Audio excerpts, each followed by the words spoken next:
আসসালামু আলাইকুম ওয়া রাহমাতুল্লাহি ওয়া বারাকাতুহু। আশা করি সবাই ভালো আছেন।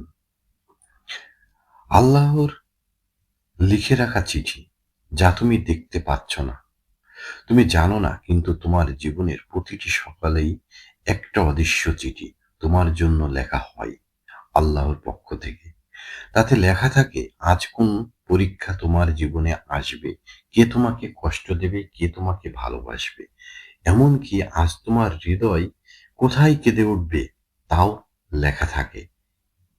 এর জন্য কোরআনের একটি আয়াত আছে, আয়াতটি এমন: বিসমিল্লাহির রহমানির রহিম, মা আসাবা মিন মুসিবাতিন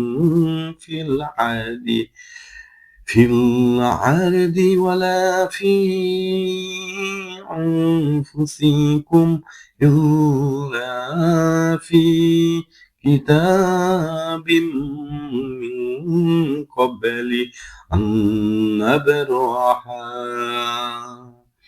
ইন্না যালিকা আলাল্লাহি ইয়াসির।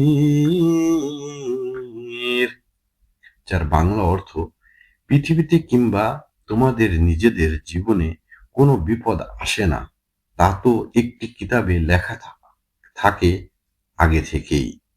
সূরা হাদিদ আয়াত ২২। তাই মনে রেখো, যা ঘটে তা হঠাৎ করে না, সবই সেই কলমের লেখা, যে কলম আল্লাহর প্রথম সৃষ্টি করেছিলেন, আর সে কলম কখনো ভুল করে না। সবাই ভালো থাকবেন, সুস্থ থাকবেন।